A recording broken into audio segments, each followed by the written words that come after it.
Hammaga привет qizlar. Bugun men Feruza yangi oshgan Fizik kosmetikdan o'zimga shunaqa zo'r narsalar oldim. Hozirga bittalab obzor qilib beraman. Paketlari ham shunaqa chiroyli bezatilgan. Birinchi bu yozda eng kerakli bo'ladigan, trendga chiqqan shunaqangi sepiladigan SPF dan oldim. Buni shunaqa yuzingizni surib ishlatasizlar. Bemalol kun bo'yi yetadi. Yuzinglarni unaqa oqartirib bormaydi, bitta bunaqa surtlab chiqasizlar. Ikkinchisi, bu yuzinglarda chorna tochka problemasi bilan qiynalayotgan bo'lsangiz, shuni tavsiya qilaman. O'sha buni 2-3 marta ishlatgan yilidan keyin rezultatini sezasizlar. Uchinchisi, bu men eng yaxshi ko'rgan shunaqangi maskalar. Bularni ham kechasi yuzingizga qo'yib yotsangiz, yuzinglarni namlantirib beradi. Uchinchisi, shunaqangi kashloq.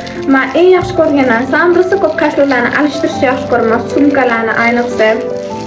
Hozir ko'rsataman sizga ham. Bu ham shunaqa chiroyli korичневый rangda Hermes brendiga tegishli bo'lgan kashloq. Ishlari ham hamma narsa sosiyada bo'ladi, bemalol sig'adi. Agar sizga ham shunaqangi kosmetikalar kerak bo'ladigan bo'lsa, pastda linklarni qoldiraman. Bemalol direktga o'tib zakaz bersangiz bo'ladi.